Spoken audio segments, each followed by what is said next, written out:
Bapak Ibu sekalian, terima kasih sudah bergabung dalam kuliah online ini. Teologi atau apa namanya eh, akidah eh, adalah sesuatu yang menjadi inti ruh dari keyakinan kita kepada Allah Subhanahu wa Ta'ala. Jika kita tidak punya satu keyakinan atau agama, maka tentu kita tidak membutuhkan teologi ini. Teologi ini tentu diperuntukkan bagi orang-orang yang percaya kepada adanya zat yang maha kuasa, yaitu Allah Subhanahu wa Ta'ala. Persoalannya adalah bagaimana kita menempatkan keyakinan akan adanya zat yang maha kuasa ini. Ya. Bagi orang ateis tentu tidak perlu teologi ini dalam menghadapi kehidupan, karena mereka sudah mencukupkan kepada perbendaharaan yang telah diberikan Tuhan, meskipun tidak diakui. Ya, perangkat-perangkat yang luar biasa diberikan Allah Tuhan, itu bagi ateis sudah cukup. Tapi bagi kita yang beriman, tidak cukup.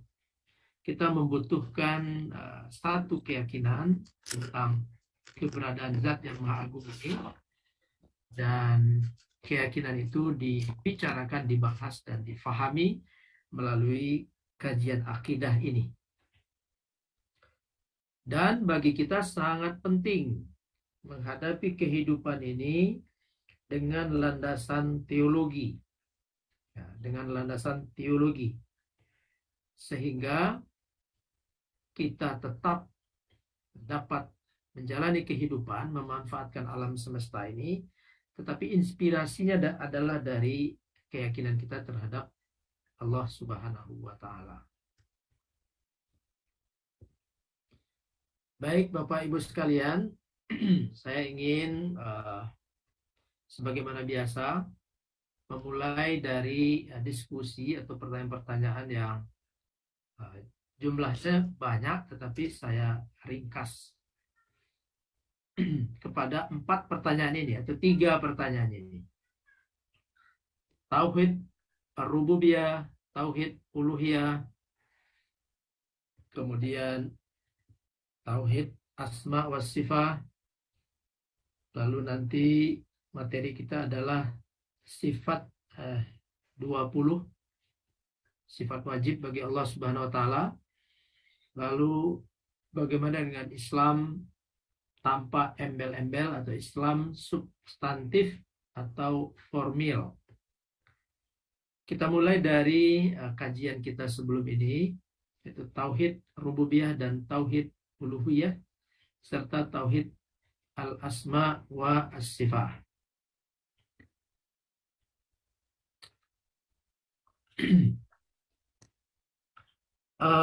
Rumusan tauhid rububiyah uluhiyah dan al-asma wa sifat sebagaimana yang sudah kita jelaskan di pertemuan sebelum ini, itu sudah dikaji oleh ulama-ulama salaf, namun disempurnakan oleh Syekhul Islam Ibnu Taimiyah. Dirumuskan ada trilogi tauhid ini. Rububiyah berkaitan dengan sifat Allah yang menciptakan. Ya, rububiyah, Rabb, dari kata-kata Rabbun, Allah sebagai zat yang mencipta, Allah sebagai zat yang mengayomi, mengatur, memelihara, dan kepadanya kembali segala sesuatu. Itu adalah konsep tauhid rububiyah. Allah sebagai Rabbun. Ya.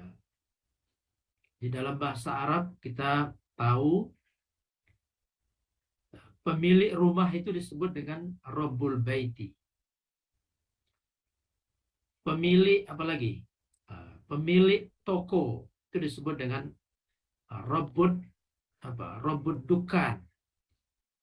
Jadi Rabbun itu adalah pemilik, pencipta, pengayom, pengatur, pemberi, yang menurunkan hujan, yang menerbitkan matahari, yang menerbitkan bulan, yang mempergilirkan siang dan malam, yang mengatur rezeki.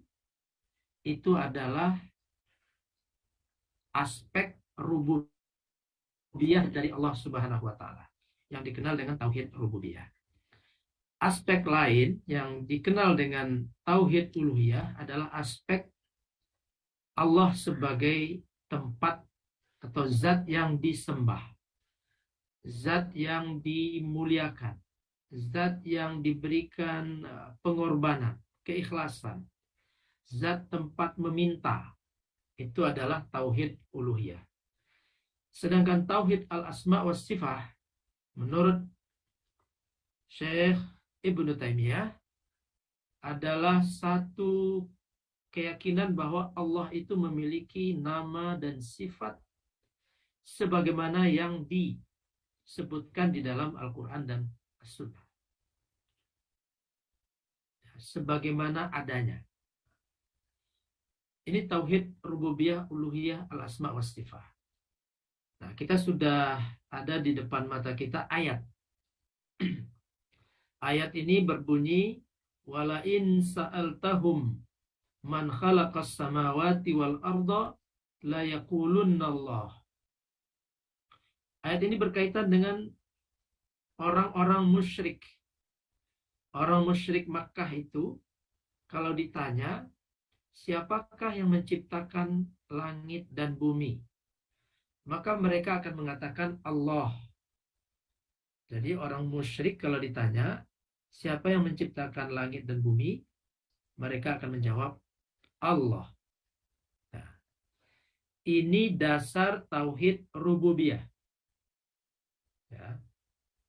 Dasar tauhid rububiyah. Allah sebagai pencipta langit dan bumi. Khaliqus samawati wal ard.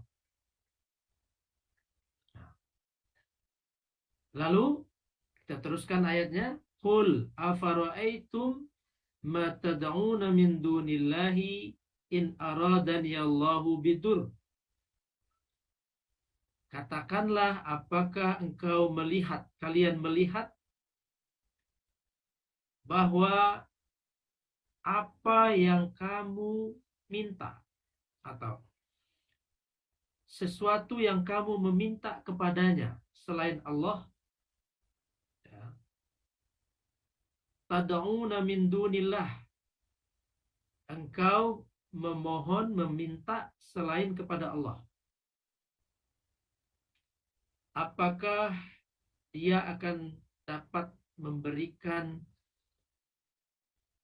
menghilangkan bencana, musibah, ya, turun itu adalah bencana, musibah, kesulitan, penyakit. Apakah yang engkau sembah selain Allah itu dapat menghilangkan musibah itu dari diriku? Kalau seandainya Allah menginginkan itu. Dari penggalan ma tad'una min dunillahi ma tad'una min dunillah, artinya kita bermohon kepada selain Allah.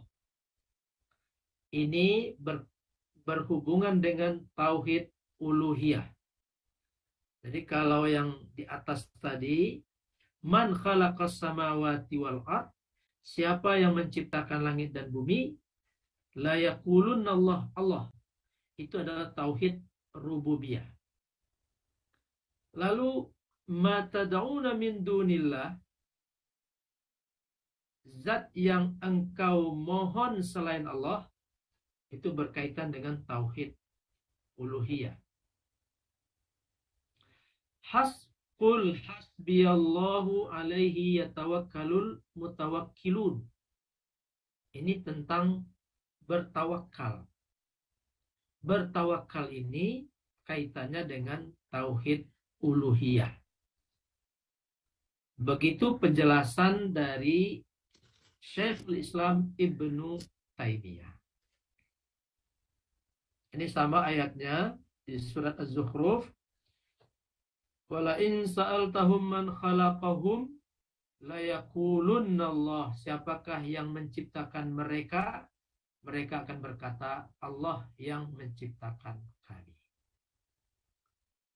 Itu berarti tauhid rububiyah. Rabbus samawati wal ard. Itu tauhid rububiyah. Wa ma bainahuma fa'budhu wastabir li'ibadatih. Sembahlah dia dan beribadahlah kepadanya. Hal ta'lamu lahu samiyya. Apakah engkau mengetahui nama-namanya? Ya. Nah, di sini ayat-ayat yang dari ayat-ayat ini dirumuskan di antara ayat-ayat yang dijadikan dasar untuk merumuskan tauhid rububiyah, tauhid uluhiyah, dan al-asma wa sifat. Ayat terakhir, la ilaha illa huwa yuhyi wa yumit. Rabbukum. Ini la ilaha illa huwa. Itu tauhid uluhiyah. Yuhyi wa yumit. Menghidupkan dan mematikan. Itu tauhid rububiyah. Wa rabbu abaikumul awwalin, dan seterusnya.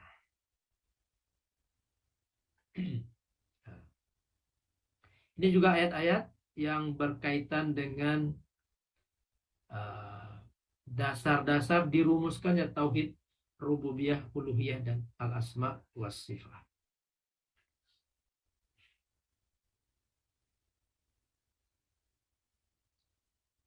Oke. Lalu kenapa, pertanyaannya, kenapa tauhid seperti ini ditolak oleh al-Asy'ariyah? Ya. Kenapa ditolak? Salah satu alasannya adalah bahwa justru melalui ayat-ayat ini terlihat bahwa apa yang disebut dengan tauhid rububiyah dan tauhid uluhiyah adalah sesuatu yang tidak bisa dipisahkan. Bahasa Arabnya mutalazimani. Ya, rububiyah dan uluhiyah mutalazimani. Disebutkan rububiyah sekaligus disebutkan uluhiyah. Seperti la ilaha illallah.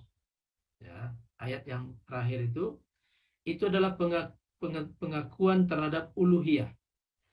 Langsung disambung dengan yuhyi wa yumit, menghidupkan dan mematikan. Fungsi Rabb.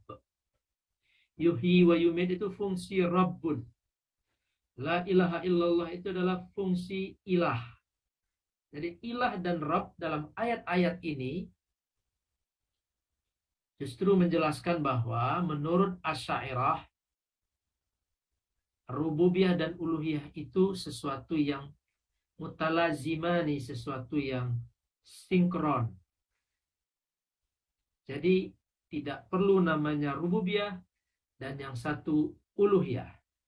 Dan juga tidak perlu dikatakan bahwa orang-orang musyrik itu bertauhid tauhid rububiyah dan belum bertauhid tauhid uluhiyah.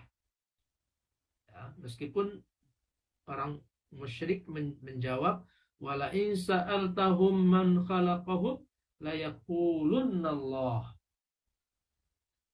Jadi ini perbedaan cara pandang. Ya, perbedaan cara mengkonklusi. Tapi intinya adalah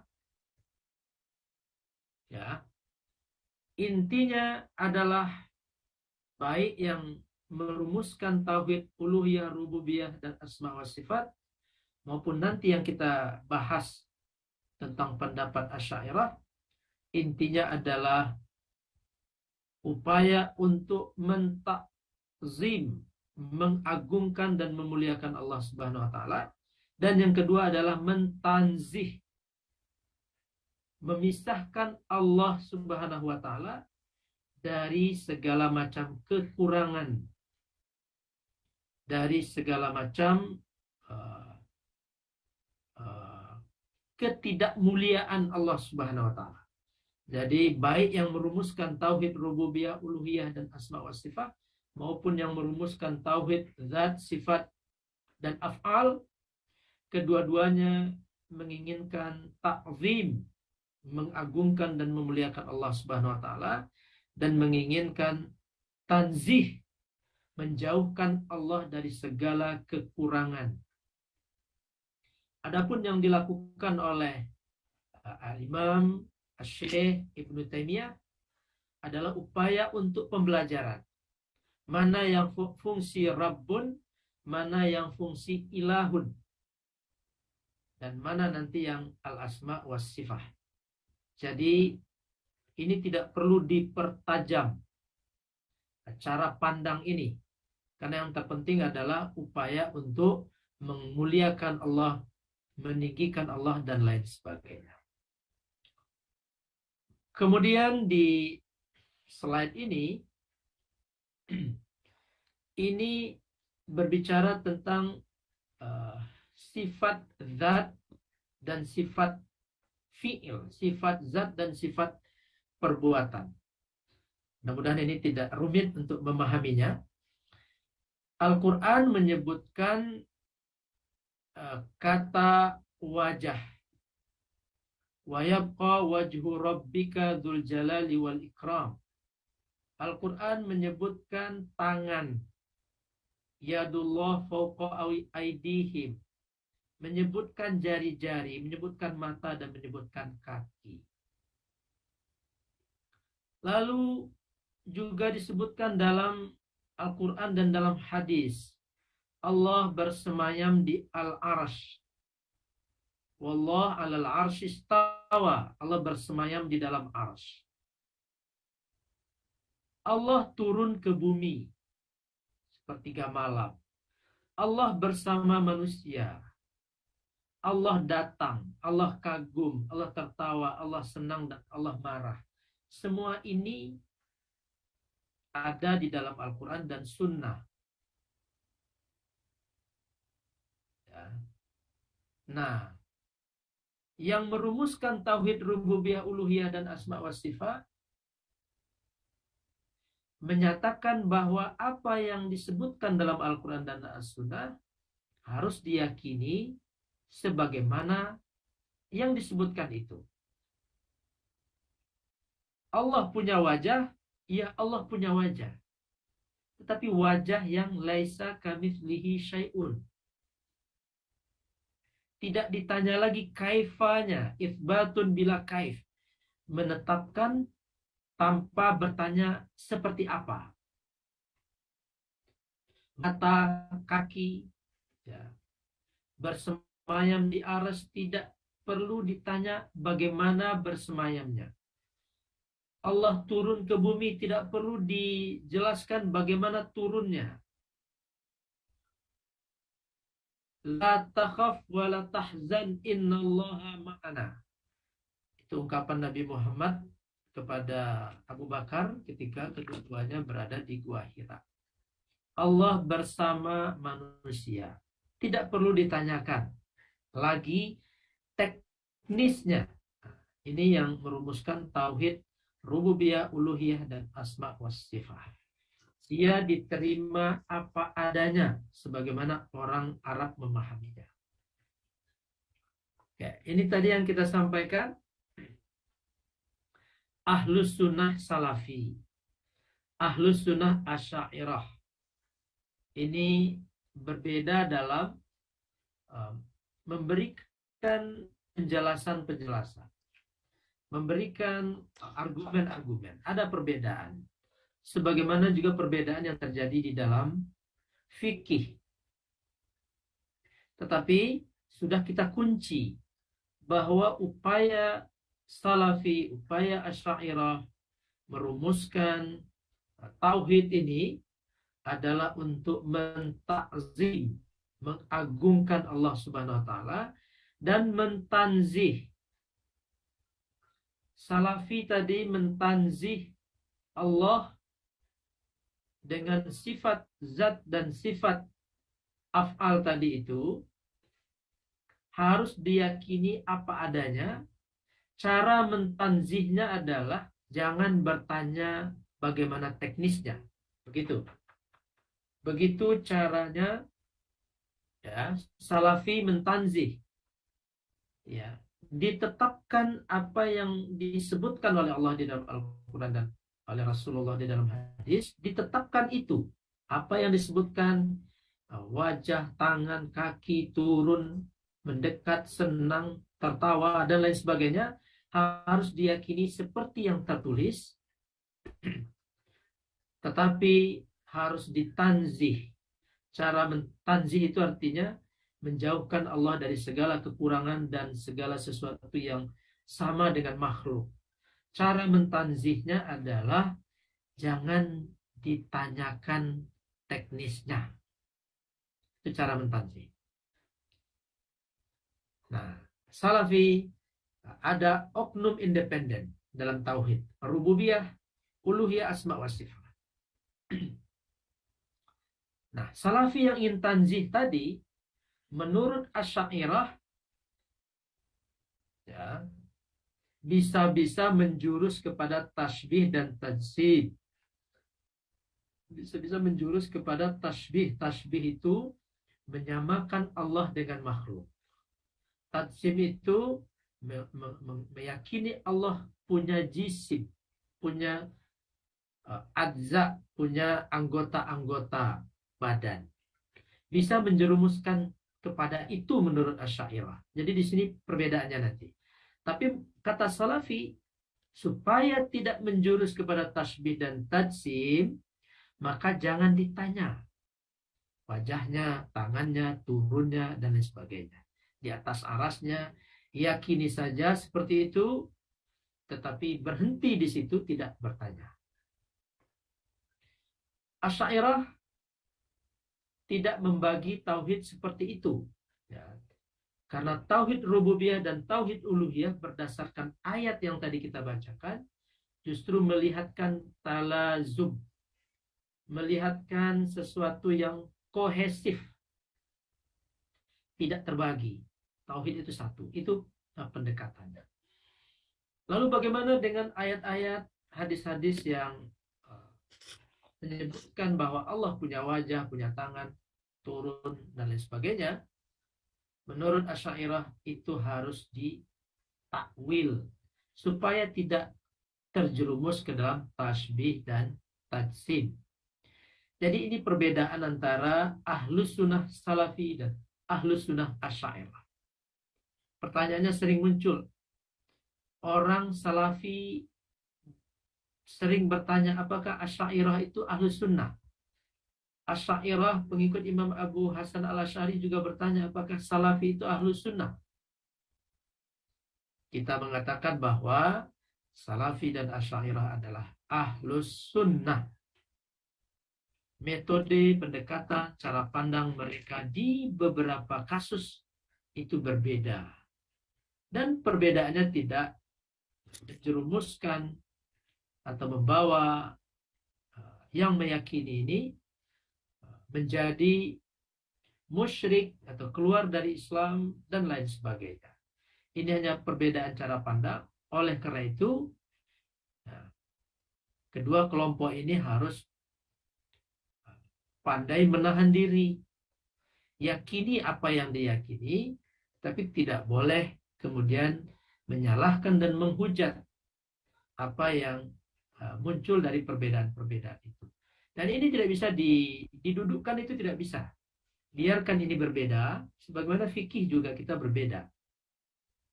Fikih kita berbeda. Biarkan dia berbeda. Yang terpenting adalah sikap bagaimana menyikapi perbedaan itu. Jangan saling menafikan, jangan saling menegasikan. Kedua-duanya Ahlus Sunnah wal Jamaah. Bagi yang ingin menafikan yang lain, maka dari situ muncul persoalan dan musibah bagi umat. Nah, ini tadi uh, oleh Salafi, ini ada ayat Yadullah yang di garis merah itu saja. Yadullah artinya tangan Allah. Fauqa aidihim, tangan Allah di atas tangan mereka dalam suatu proses baiat. Ya. Baiat itu akhir-akhir ini kata-kata baiat itu mengalami distorsi. Kalau sudah baiat itu menjurus kepada radikalisme. Padahal di dalam musabaqah tilawatil Quran yang di Sumatera Barat baru saja dilaksanakan tanggal 12-19 November, itu sebelum menjadi hakim MTQ itu wajib dibaiat. Jadi baiat itu bukan kata-kata untuk kaum radikal. Baiat itu adalah semacam komitmen, perjanjian untuk berkata lurus, berbuat baik, jujur, dan seterusnya. Ini ayat-ayat yang tadi kita sebutkan, Yadullah fauqa aidihim. Lalu yang di bawah sekali, hadis, yang zilu Rabbuna tabaraka wa ta'ala kulla lailatin ila sama'id dunya.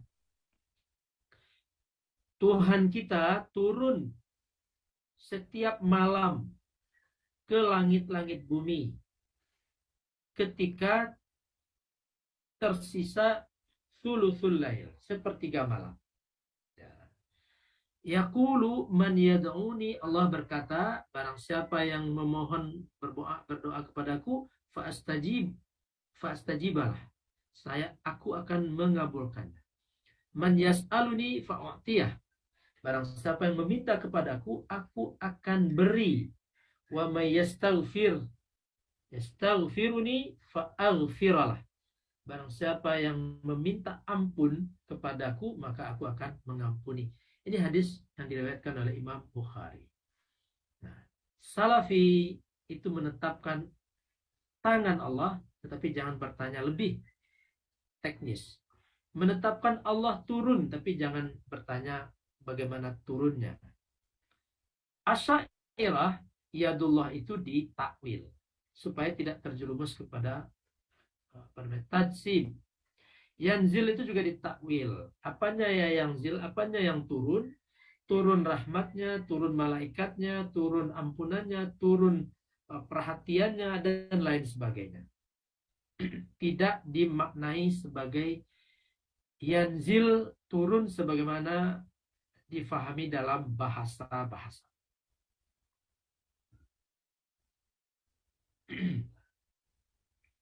Islam satu tanpa embel-embel, Islam substantif dan Bapak Ibu, kemarin kita sudah bahas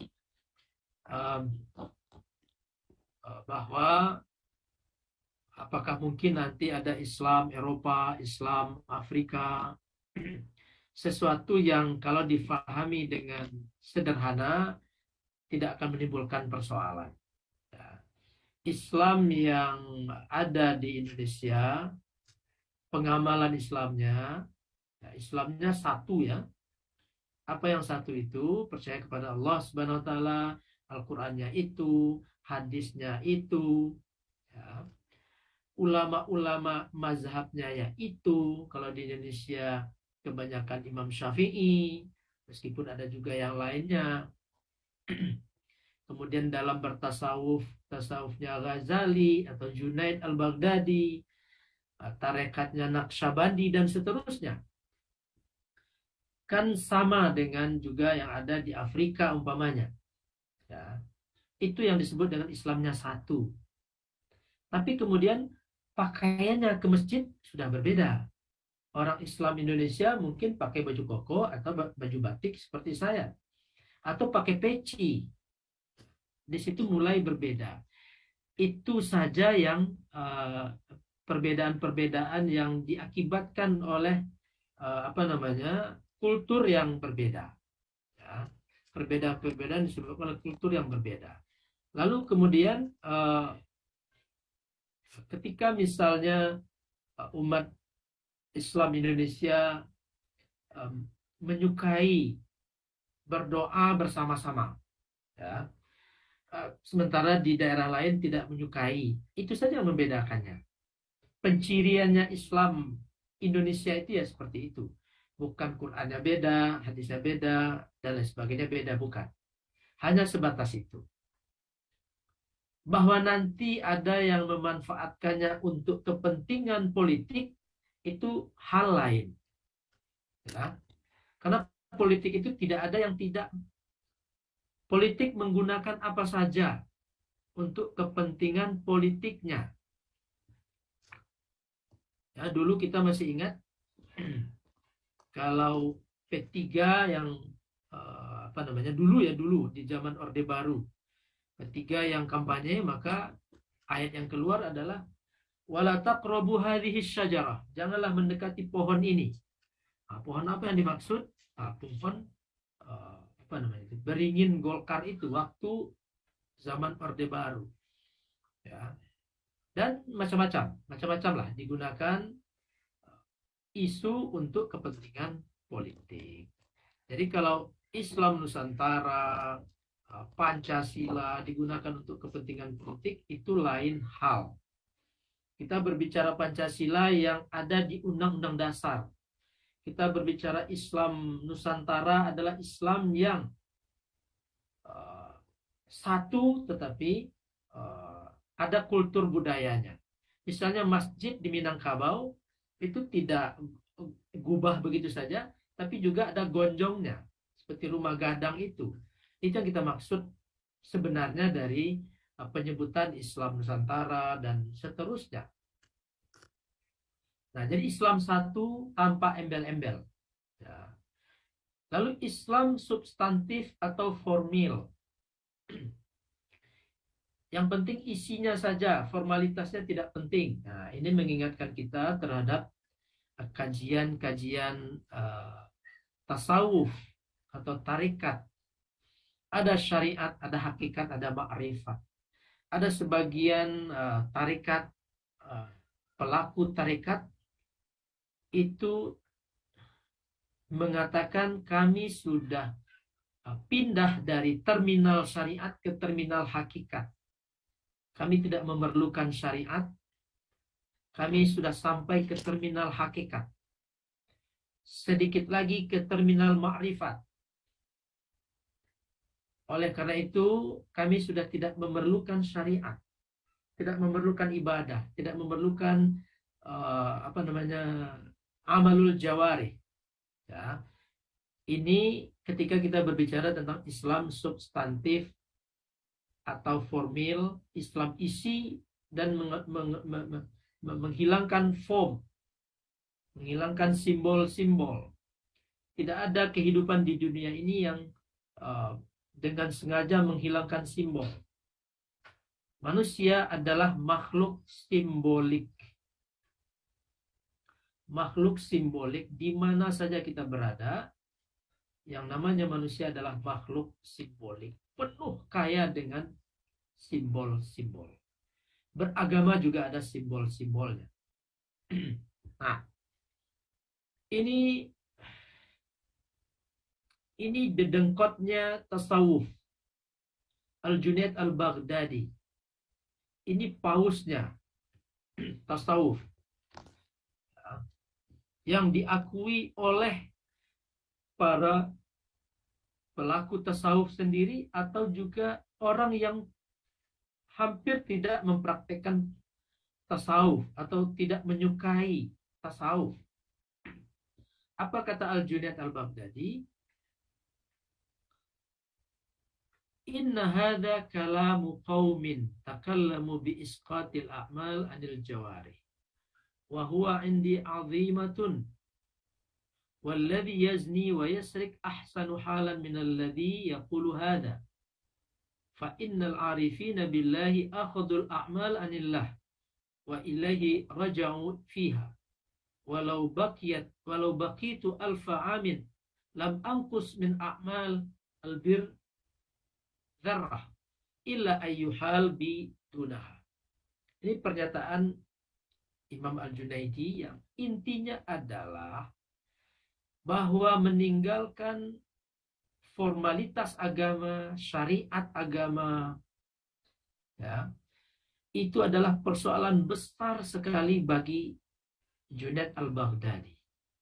Meninggalkan syariat adalah persoalan sangat besar. Maka orang yang meninggalkan syariat, ya, lebih apa itu? Lebih jelek daripada seorang pezina, seorang muslim yang berzina, seorang muslim yang pencuri, lebih bagus daripada orang yang meninggalkan syariat.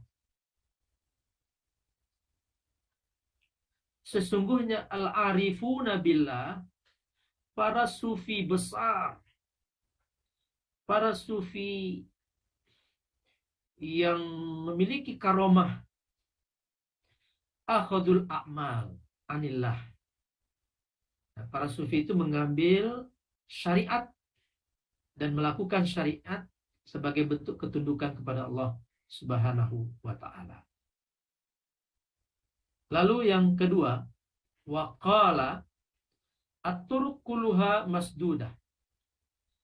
Jalan menuju Allah itu semuanya terkunci. Illa ala man yaqtafa athar rasul. Kecuali bagi mereka yang mengikuti jalan Rasulullah sallallahu alaihi wasallam. Apa jalan Rasulullah? Adalah jalan syariat. Imam Junaid juga berkata, man lam yahfadzil Quran wa lam yaktub al-hadits la yuqtada bihi fi hadzal amr. Jadi siapapun, terutama dalam aktivitas tasawuf dan tarikat, barang siapa yang belum menghafal Al-Quran, belum menulis hadis, tidak memahami kitab dan sunnah, ya, tidak boleh diikuti dalam persoalan tasawuf, persoalan tarikat. Jadi syariat, hakikat, dan makrifat adalah satu kesatuan yang tidak boleh dipisahkan. Ini beberapa pertanyaan yang muncul dan kita sudah menjawabnya. Sekarang kita masuk ke sesi materi kita saat ini. Sifat wajib 20 menurut Ahlus Sunnah Asy'ariyah. Ya, Al-Asy'ariyah membagi tauhid itu kepada 3. Tauhidul dzat, tauhidus sifat, tauhidul af'al. Allah itu tunggal zatnya, ya. Lalu Allah itu diyakini memiliki sifat yang tidak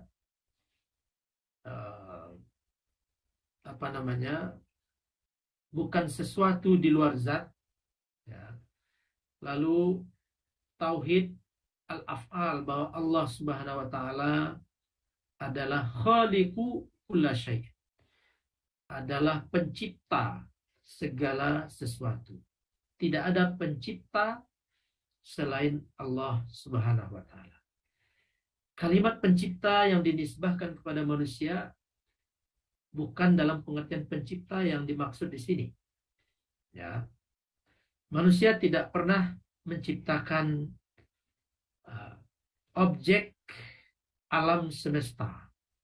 Manusia hanya tasyir, memindahkan dari satu bentuk ke bentuk yang lain. Manusia memindahkan dari tumbuh-tumbuhan bernama kakao menjadi coklat.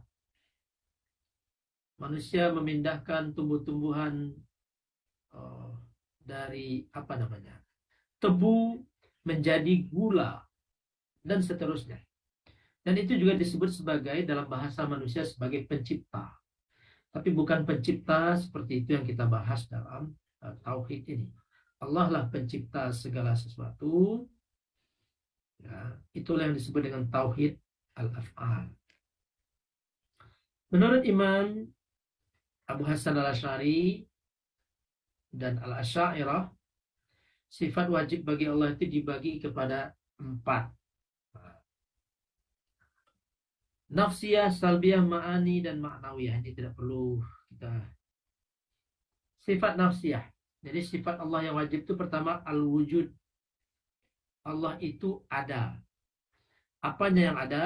Zatnya. Allah itu ada. Secara zatnya ada. Sifat salbiyah. Sifat yang menolak sesuatu yang tidak layak bagi Allah. Ini sudah kita hafal biasanya ini di SD-SD. Di madrasah-madrasah wujud, qidam, baqa, mukhalafatun lil hawadith, qiyamuhu binafsihi, wahdaniyah. Ya. Basar, kalam, sama, hayat, ilmun, kudrah, iradah. Lalu qadirun, muridun, alimun, hayyun, sami'un, basirun, mutakallimun. Inilah sifat Allah yang 20 itu. Nah, lalu kita menjelaskan dalilnya. Ya, dalilnya kita ambil yang ringkas. Allah itu ada. Qalat rusuluhum afillahi syakkun. Apakah ada keraguan terhadap wujud Allah? Ya. Fatiris samawati wal ardi, yang menghamparkan langit dan bumi. Yad'ukum liyaghfira lakum min dzunubikum ila akhiril ayat. Ini menjelaskan bahwa Allah itu wujud dan tidak ada keraguan dalam wujud Allah Subhanahu wa ta'ala. Allah menciptakan langit dan bumi. Kalau Allah tidak wujud, tentu langit dan bumi juga tidak ada. Jadi dalilul ikhtira, kata Ibnu Rushd, faqih Maliki yang mengarang kitab Bidayatul Mujtahid wa Nihayatul Muqtasid, bahwa keberadaan alam ini menunjukkan bukti bahwa adanya sang pencipta, yaitu Allah Subhanahu wa ta'ala. Ini dalil bahwa Allah itu wujud. Allah memiliki sifat qidam. Ya. Huwal awwalu wal akhir wal zahir wal batin wa huwa bikulli syai'in alim. Kita garis bawah dan berwarna merah, wal awwalu wal akhir. Al-qidam itu adalah satu zat yang tidak ada permulaannya dan tidak ada akhirnya. Nanti ada benda yang ada permulaannya dan tidak ada akhirnya. Apa itu bendanya? Itulah al-jannah. Ya. Khaliduna fiha atau khalidina fiha. Bahwa orang-orang yang dimasukkan oleh Allah ke dalam surga dan ke dalam neraka, khaliduna fiha atau khalidina fiha, kekal di dalamnya, abadi. Itu adalah sesuatu yang ada awalnya, kemudian kekal selama-lamanya. Al-baqa, sifat al-baqa, kullu man 'alaiha fanin wa yabqa wajhu rabbika dzul jalali wal ikram. Seluruh yang ada di atas alam semesta ini itu akan hilang, akan hancur. Wa yabqa wajhu rabbika, tinggallah, baqalah wajah Allah. Di sini wajah tadi. Penggunaan kata wajah. Wa yabqa wajhu rabbika, wajah. Wajah Allah lah yang kekal. Dzul jalali wal ikram.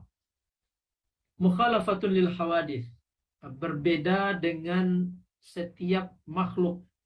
Allah itu punya sifat mukhalafatun lil hawadith. Kenapa punya sifat seperti ini? Supaya menolak sesuatu yang tidak layak bagi Allah Subhanahu wa ta'ala. Penyerupaan dengan makhluk itu tidak layak bagi Allah. Laisa kamitslihi syai'un. Allah berdiri sendiri. Wa qulil hamdulillahilladzi lam yattakhidh waladan wa lam yakul lahu syarikun fil mulk wa lam yakul lahu waliyyun minadh-dhulli wa kabbirhu takbira. Ini sama juga dengan ayat Al-Ikhlas. qiyamuhu binafsihi dan wahdaniyah ini bisa dipakai dalilnya dua-duanya. Allah yang tidak mengambil sekutu untuk menciptakan alam dan menggerakkan alam. Allah tidak memiliki anak untuk melanjutkan keturunannya atau untuk menolongnya. Allah juga tidak punya teman atau wali untuk menopangnya. Qul huwallahu ahad. Katakan Allah itu satu. Allahus samad. Lam yalid wa lam yulad. Wa lam yakul lahu kufuwan ahad. Ini dalil-dalil yang bisa dipakai untuk menjelaskan qiyamuhu binafsihi dan wahdaniyah.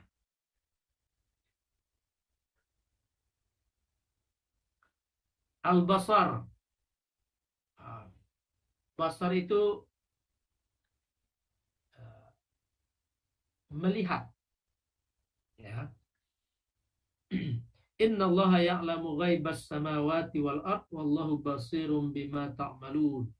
Allah mengetahui segala sesuatu yang gaib, yang tidak terlihat, yang tidak terdeteksi oleh makhluk-makhluk, baik di langit maupun di bumi.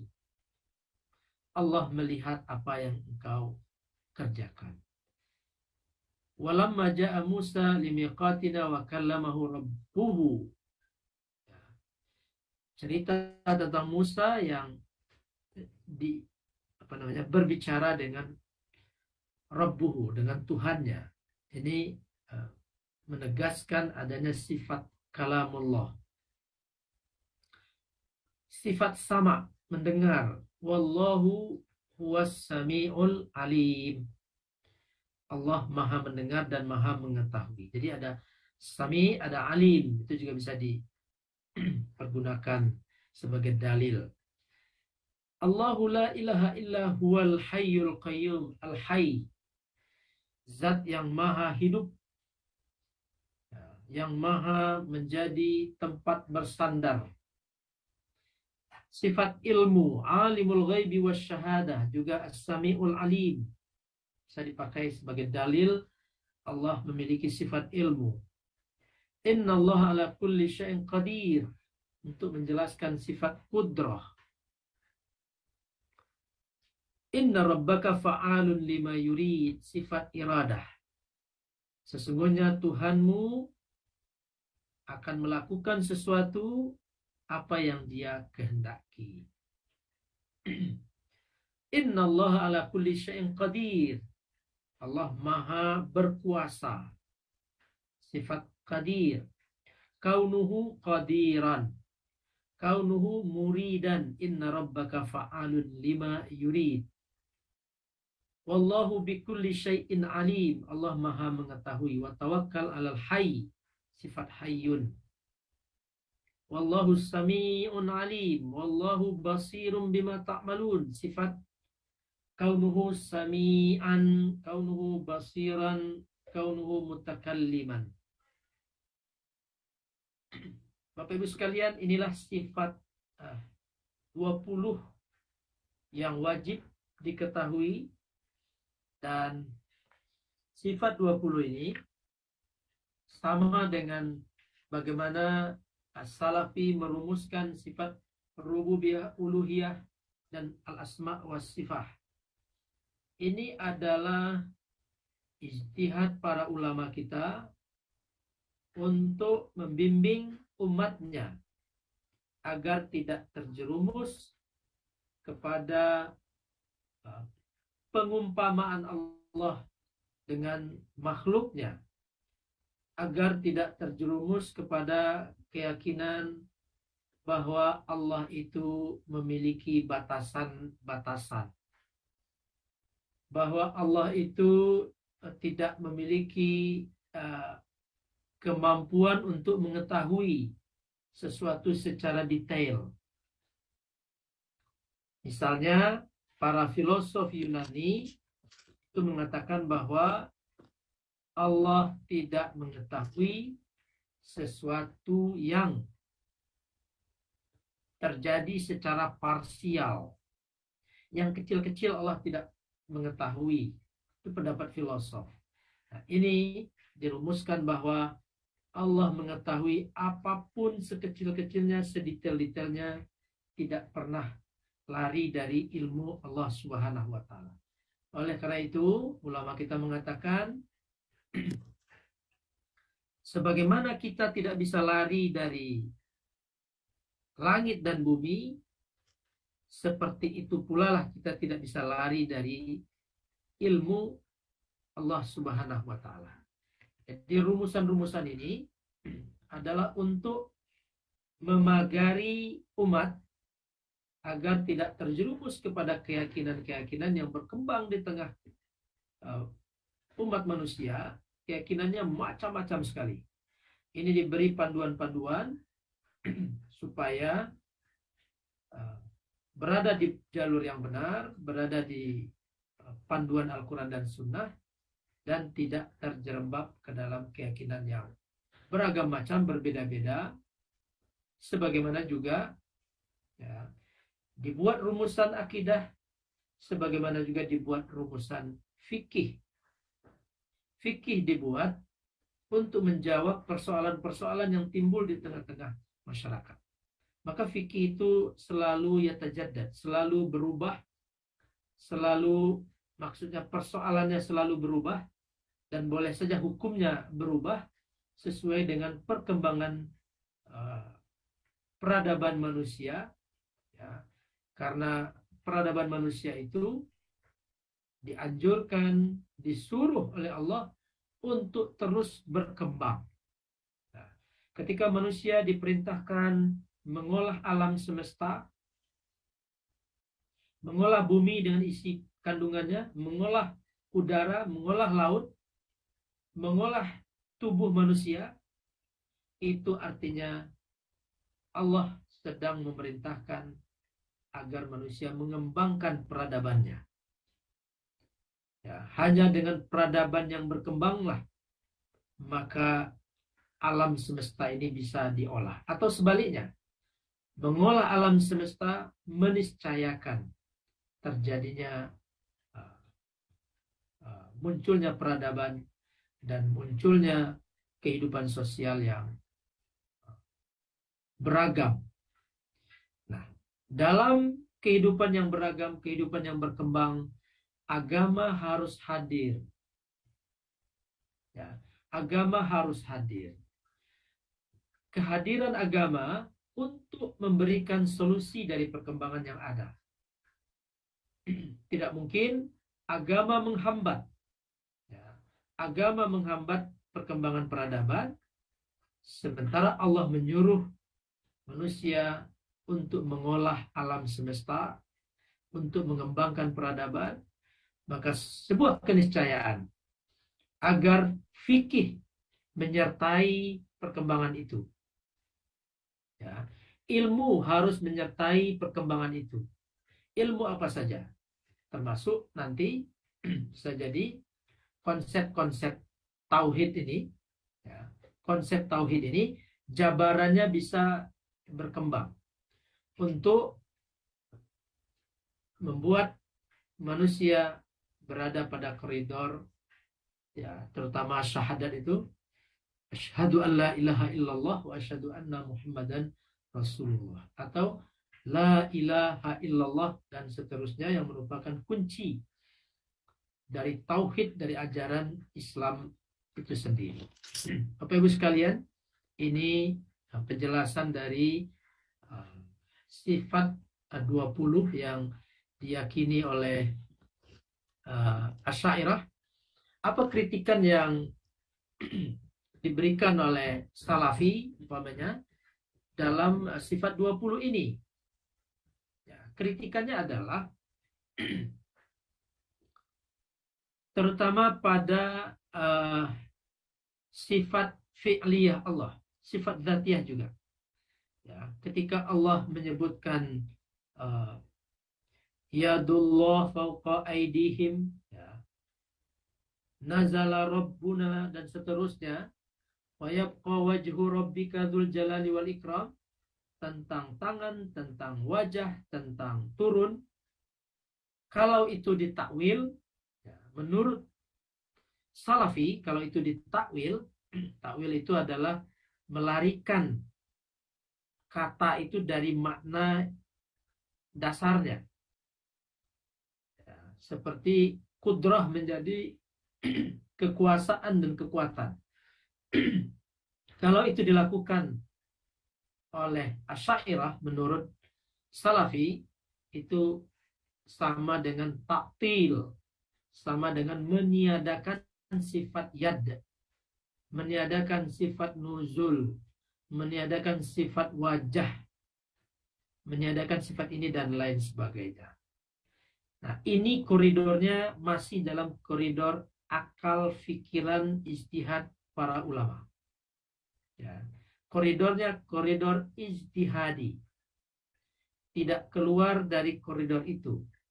Maka kita meyakini bahwa Salafi minal muwahhidin, Asy'ariyah minal muwahhidin, Maturidi minal muwahhidin, At-Tahawi minal muwahhidin.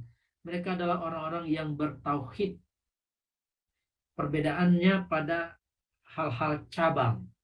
Dan sekali lagi tentu tidak dibenarkan untuk mempertajam-tajam perbedaan dalam persoalan cabang.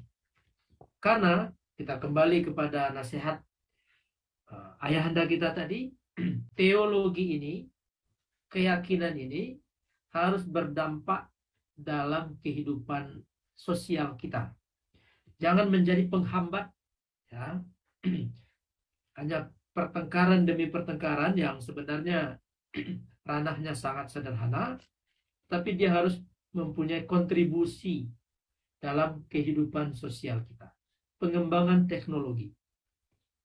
Teologi yang meyakini bahwa Allah adalah pencipta alam semesta dan meyakini bahwa Allah memerintahkan kita untuk menyembahnya dan patuh kepadanya, dan Allah yang memerintah kita untuk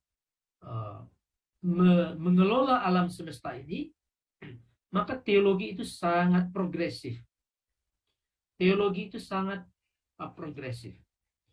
Perintah Allah untuk mengelola alam semesta itu adalah perintah lil wujub, wajib. Teologi kita mengatakan bahwa wajib bagi umat Islam untuk mengolah bumi. Inilah teologi progresif. Bergantung kepada keyakinan yang kuat kepada Allah. Itulah asalah kita. Heritage kita itu. Lalu mengembangkan alam semesta ini dengan ilmu pengetahuan. Itulah muasarahnya, kontemporarinya. Sehingga kepada Allah bertawakal, berpegang teguh, tetapi kemudian alam semesta ini dikelola dengan sebaik-baiknya. Kehidupan yang berkembang, kehidupan sosial yang berkembang juga diberikan solusi fikihnya. Nah, sekarang banyak pergeseran-pergeseran. Di era disrupsi ini terjadi pergeseran muamalah, terjadi pergeseran relasi sosial. Maka Islam, fikih Islam, teologi Islam harus siap memberikan jawaban terhadap sesuatu yang berubah dan sesuatu yang berkembang. Terima kasih. Assalamualaikum warahmatullahi wabarakatuh.